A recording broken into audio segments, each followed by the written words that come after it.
گاؤں میں کئی دنوں سے ایک پاگل کتے کی افواہیں پھیل رہی تھیں۔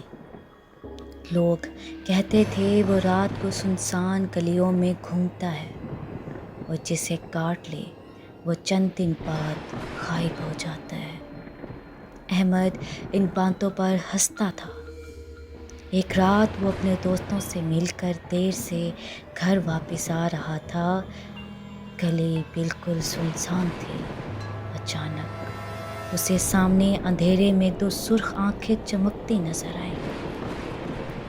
ایک خوفناک کالا کتا آہستہ آہستہ اس کی طرف بڑھ رہا تھا۔ اس کے منہ سے جھاگ نکل رہی تھی، جسم پر زخم تھے اور آنکھیں بالکل پاگل لگ رہی تھی۔ احمد بھاگنے لگا مگر کتا زور سے اس پر جھپٹا۔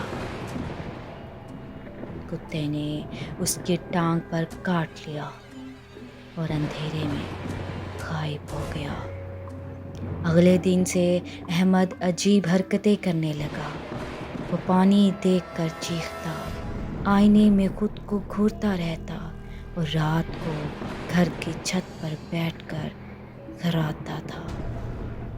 اس کی ماں خوف زدہ ہو گئی۔ ایک رات اس کے کمرے سے عجیب آوازیں آنے لگی، خرر خرر۔